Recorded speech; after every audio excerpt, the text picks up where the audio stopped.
my dears, and welcome back to my corner of the internet. I'm Shannon, and today I've got a spoiler-free book review to share with you guys. I was lucky enough, thanks to Nick Galley and the publisher, to be able to get my hands on an early copy of Gallows Hill by Darcy Coates, and I just finished it, and I had to come and immediately share my thoughts, my spoiler-free thoughts. Now, this is a haunted house story.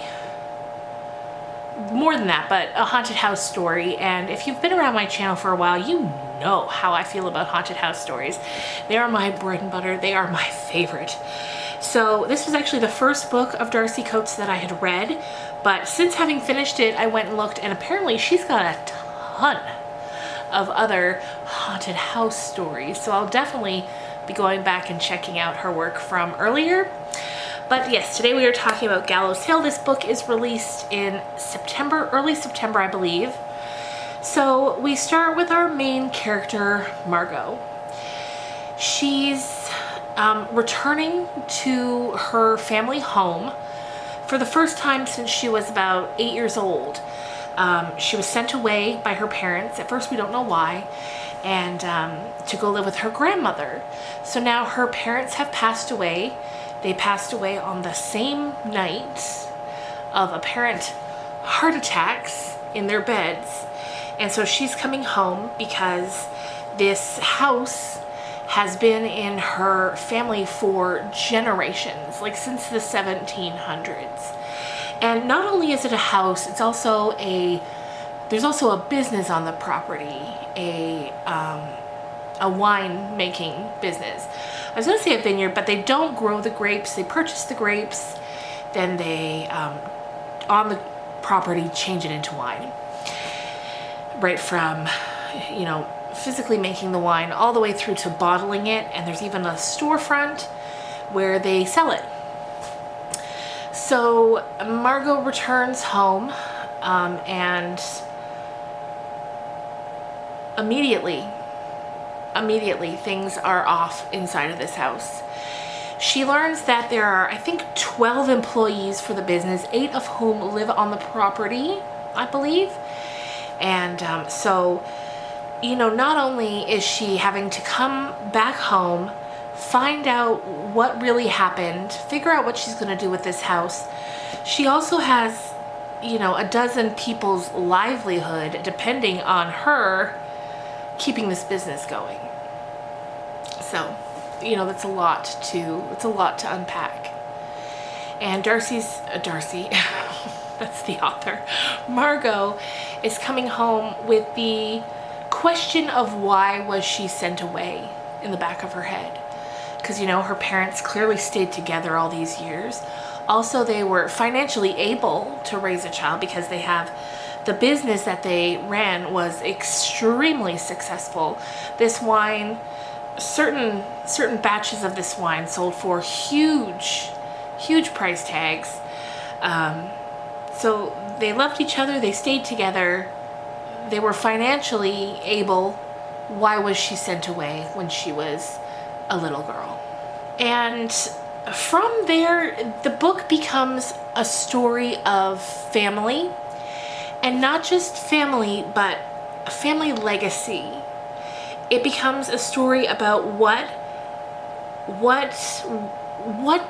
do we do with perhaps the darker, more unsavory legacies that get passed down to us through the generations. What do we do with that?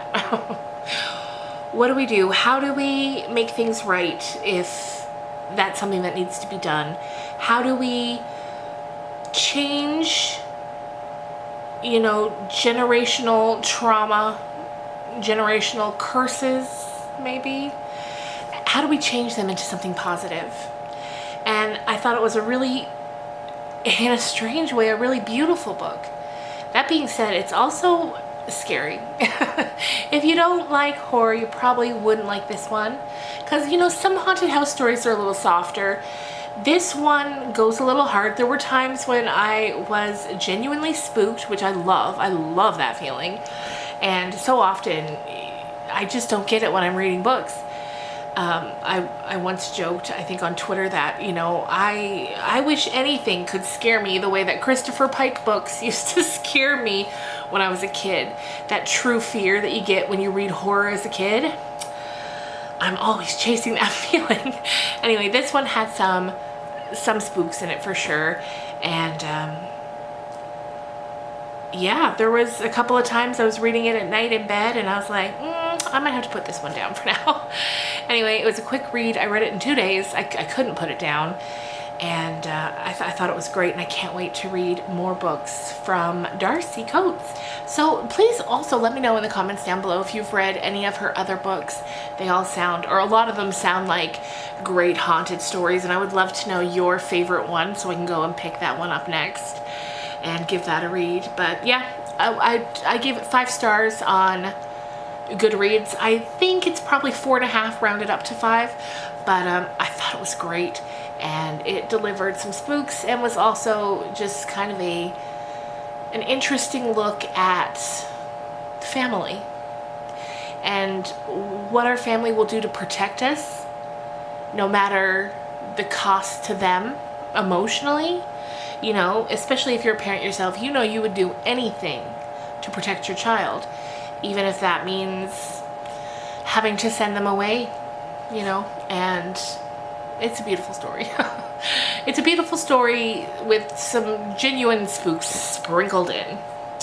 So there you go, you guys.